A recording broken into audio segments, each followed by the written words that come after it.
day. And I kind of want to back up a little bit. I wanted them to get the presentations, but I really need to tell you the vision behind this anthology. A lot of people ask me about the hand. I'm trying to get through this. When my mom passed away, one of her wishes, one of her dreams, and one of the things she wanted for me and my son is that she didn't want us to see her die. And she had a stroke in August, and she had prepared me for her death. She had been sick for a long time. And so she kind of prepared me, if there is any such a thing. But, you know, I knew she was ready. I knew she was at peace when the Lord was ready to take her home. And so she had the stroke, and she ended up in the hospital. And so everyone's calling me, and she was fine. I talked to her the next day, and then things took a turn for the worse. And I remember going back home, back and forth from Charlotte to Syracuse, New York, and visiting her, and had to sneak up on her because she didn't want me to come home. She just felt, no, you know, you have so much going on, I'm fine. But I know she wasn't fine. She just didn't want me to see her deteriorate. And so a lot of my pain I suffered while she was sick, not so much when she died. But one of the things that I promised her is that when she did it, and when she took her last breath, I would be there to hold her hand. And that didn't happen. My mom died, and it was her wish. You know, have a strong will. How she was right. She was I could hear, but she had a very strong will, and what she wanted, she wanted. And I was on my way home to Syracuse. I was on the Greyhound bus, the worst 23 hours of my life, not because of knowing what was ahead of me, but just because of the bus ride. I could write a book about that alone. But everyone was calling me and saying that she wasn't doing well. And then I was on the phone with a friend at the time when I got the call from another sibling of mine who said that she was gone, but I already knew that because my mom did not want my son or me to see her when she died. And the funny thing about it was my son had just, him and his girlfriend had just left the hospital, and she knew I was on my way. My brother left to go downstairs. I found out later to get something to drink or whatever, and when they left, she was fine because they were all going to come back, and she died peacefully. And when she died, even though I knew that she didn't want us to be there, I had made a promise to her that I would always hold her hand because she was let me fall. And that's where the vision of the hand came from. And the yellow, of course, everyone knows, is the example of friendship. And then my birthstone is pearls, actually alexandrite, so they need to get it together. But pearl is the more common birthstone. And two of her favorite colors were blue and lavender. And that's how the book cover and the hand that you maybe see in the book that you see, that's how the hand came about. And the vision is because of my mom, but because I just felt that it was so important for not only me, but the women, the 100 women who took part of this anthology, to honor and pay tribute and celebrate the women in their life who wouldn't let them fall. And I know sometimes it's hard for us to do because we know how we are as women, and sometimes we don't want to admit that. And through this process, some women learned that they really did have a woman who didn't let them fall, even though they didn't see it at the time. But going through this, they realized they had that woman. And so, like I said, they poured their hearts out. Really, if you haven't read a book, you need to read this book. Imagine being a visionary who has to review 100 chapters.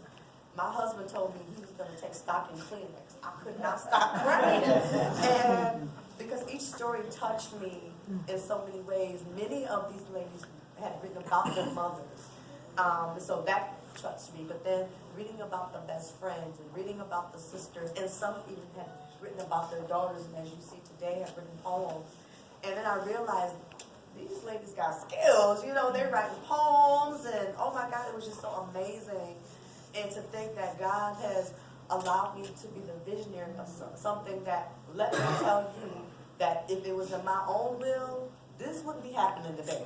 So I know it had to be God because he had brought me through, and with all the challenges and all the fears and all the attacks and all the doubts, you know, probably on some of their part and certainly on mine, we made it.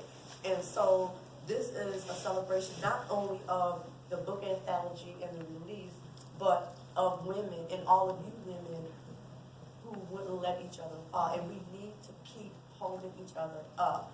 You know, I am a big advocate of women's empowerment, you know, because I came from a background when I didn't have women other than my mom to be there for me. So it's important for me. You know, I have sisters who have come from all over the country to be a part of this anthology, who wanted to be a part of it. I mean, from Alabama all the way to Tennessee. So there are so many women who believed in the vision, you know, even when they hated me at times, when we gotta meet these fierce deadlines, or when something changes, or when things didn't work according to the way we wanted it to work. But they hung in there. And so I want all the co-authors to please come up now here. So I'll give you time to do that.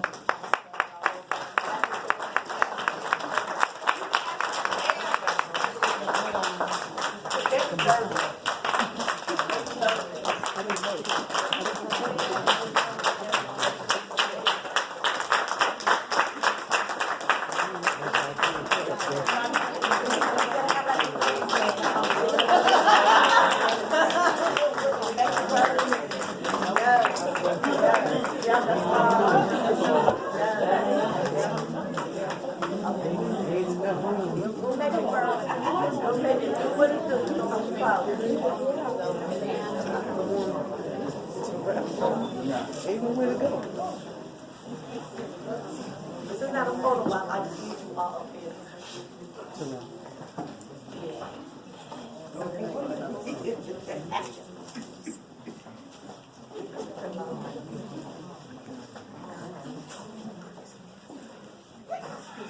Almost under 5 feet. In the front. That's why we're here.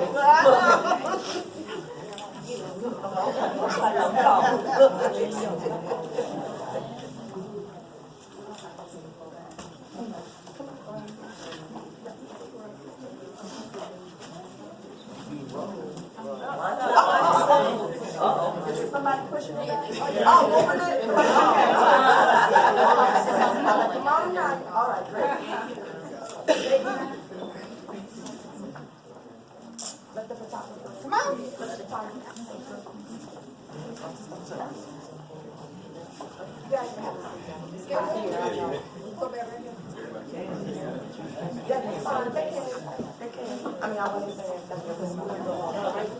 I wanted you all to see, and this is only half of the co-authors. These are not all of them. Some of them couldn't make it for reasons. Come on, Shirley. I'm shouting. These are not all of the co-authors. I had 100 women, 100 stories of faith, forgiveness, and friendship. So this is just a small part of the vision. But these ladies hung in there with me even till today when we were running behind. I think every single one of these ladies helped it up in some kind of way, whether it's kicking me out or ironing the linens and doing the decorations and getting the food ready and running to the front desk, you know, whatever. And this is an example of true sisterhood, you know. And let me tell you something else. For the first time today, most of us are just meeting. So when you think about that, and you think about women, don't leave here thinking that we can't get along. Don't believe the lie that the devil said, because the devil is a liar. We can get along, and this is evident. And here's what, to me, that just really blows my mind. They trusted the vision that God had gave me before they really even got to know me. And I'm sure once they got to know me, they're like, oh my God, what did I get myself into? Sure, they were thinking that many days and many nights. But they hung in there, and I just want the best for each and every one of them. And I think they already know that, tell them that all the time. And I do. I want them to flourish, and I want them to prosper, and I want them to really take away from this experience that yes, we too can be there for one another. We don't have to be the statistic or the stereotype. You know, we can come from all over the country and come together as one. And that's what you see here today. If nothing else, that's what I want you to take away, that we can do it. Because I know for me, they wouldn't let me fall.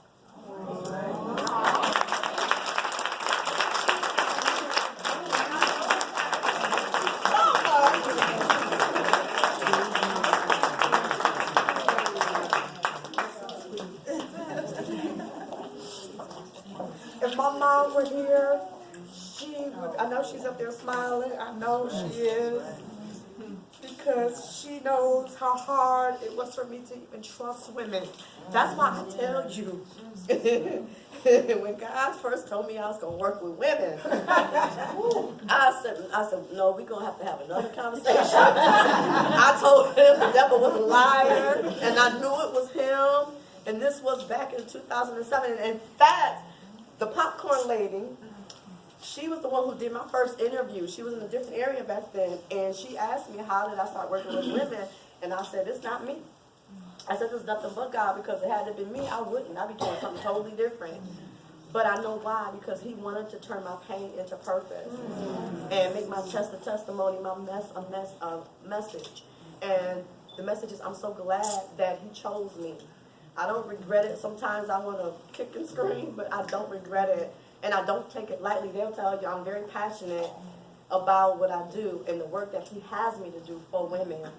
And one of the ladies, she had to leave early, and she said she was going to hurt me if I made the announcement, but I'm making the announcement. Anyway, so she's going to hurt me later. I'm going to figure out how to handle it. But my second anthology, he's already given me the vision for, and this one is called Wow. Women Overcome Duress. And there's two different parts to this anthology. And I'm telling you all, those in here who are not a part, who may want to be a part, there's two parts to this anthology. 50 women will be sharing their fears, their anxieties, their worries, their stresses, relative to telling their own story. This is all part of my vision, 100 Women, 100 Stories, where God has leading me to help 100 women write their story. And I don't like to go through a lot of details, so the quickest way for me to get there is to bring 100 women together. So I'm going to be doing an anthology for the next 5 years, and this one will be helping women who have wanted to write their story, but maybe don't know how, maybe they're afraid, maybe they're worried about what family and friends are going to say about the testimony, because we all have a story, okay? Let's just make that straight. We all have a story, and it's important for us to tell that story. You don't know who is standing in the need of that blessing based on your story. You cannot think that your story is like the next person's story. It's unique because it's yours. And so we have to be really, the best way and the easiest way for the enemy to shut us down is to shut our mouth. And if he can shut our mouth, he can shut us totally and completely down. But if we write, the Bible says write the vision and make it plain. I think sometimes we take that out of context. We have to write our vision so that the world can see it plain. Because a lot of us are broke down, bent down, and out of shape because we keeping these little secrets. It's time to let it out, ladies. It's time to, and men too, because I'm working on some for the men too. But we got to get through this ladies here first. But we coming at the men because my husband's like, baby, what about us? Hold on, we coming. But women, we need to let it go. My first book I wrote, it was called Give It Up, Turn It Loose, a women's journey from dominion to deliverance. That was my first time expressing my fears, my anxieties, my need to fix my control issues based on the issues I had in my past. You know, I was born to an older couple. When my brothers and sisters came up, you know, they were taught you've seen but not heard. But when I came, I'm like, I don't know that. So I was very vocal. And so a lot of the things that they had to go through, I didn't understand. And so in hindsight, I do. And so I had written my book to help not only me heal, but to help those who are holding on to things that they have no control over. And so I feel that that's part of our problem, that we keep things to ourselves. But we're quick to talk about somebody else's dirty laundry, but we don't want to talk about ours. And so this anthology, Wow, the 100 Stories Behind the Stories, as I said, it's two parts. The first 50 women will be talking about their desires, their anxieties, their fears, their worries in writing their story, telling their truth.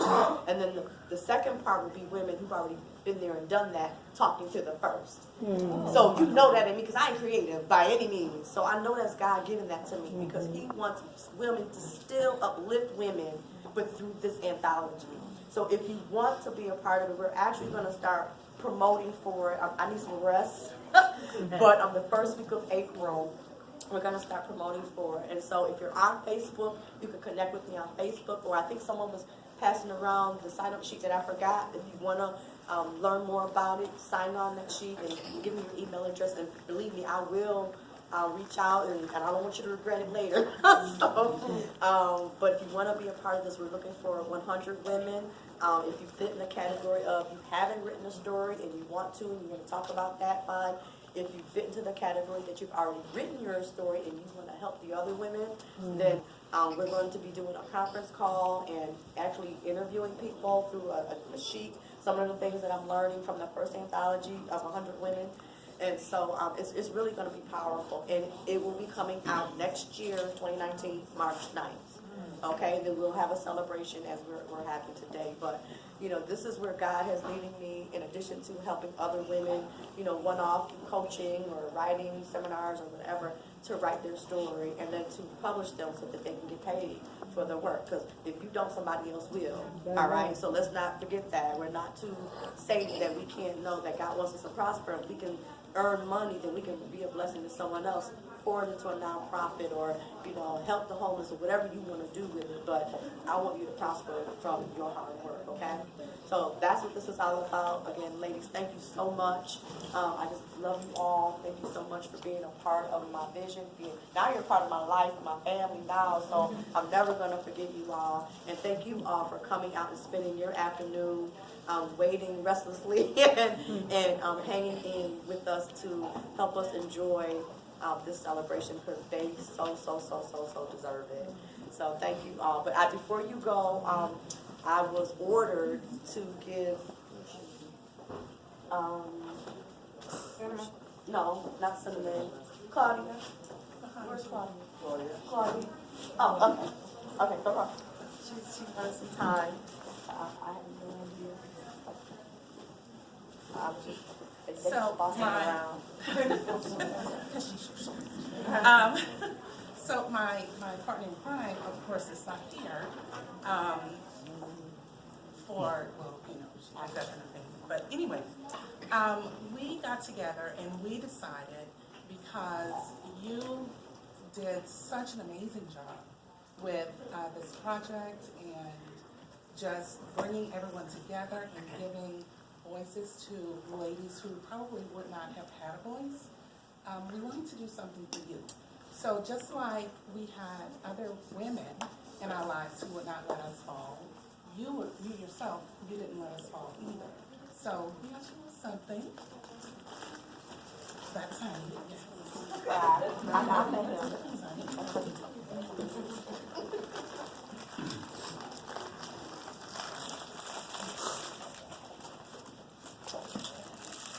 Oh my God, that's beautiful. Oh, thank you.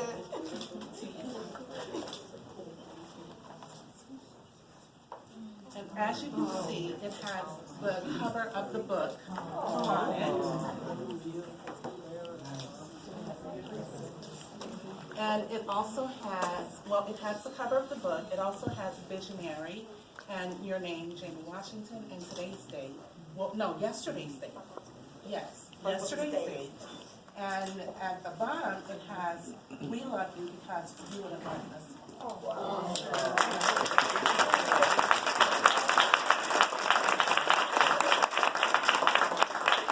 I just like to see you cry, that's all. This is so beautiful. Thank you. Thank you so much. Wow. Yeah, get that. Thank you so much, but yeah, they just like to see me cry, that's all. They know I'm moving to the wire. I'm trying to drop the hat, but thank you all so much. You just will never know. I don't think I can even articulate how much I love you all. And I think we all have our own personal relationship that's different from the next. And that's what I love. We may not always agree, but at the end of the day, we still love each other and we're still there for each other. And that's what I love about this group of women. I've worked with other women. Actually, Christina was part of our previous anthology. And I think you can probably attest to, we didn't go through half the challenges we went through with this one, did we? But, you know, we always made it. We always made it work. But toward the end, oh my God, I could tell you stories over the last couple of weeks how the devil was just trying to, the family, the health, you know, people acting foolish. Oh my God, it was just a mess. But I knew what it was. And I just had to take hold of it and grab it for what it was and recognize it for what it was. And realize that this was bigger than me, than them, than anything. And we did it. And so I am, again, so proud. So I don't know about you all, but I am hungry. Oh, yes. I have not eaten since 3:30 yesterday morning.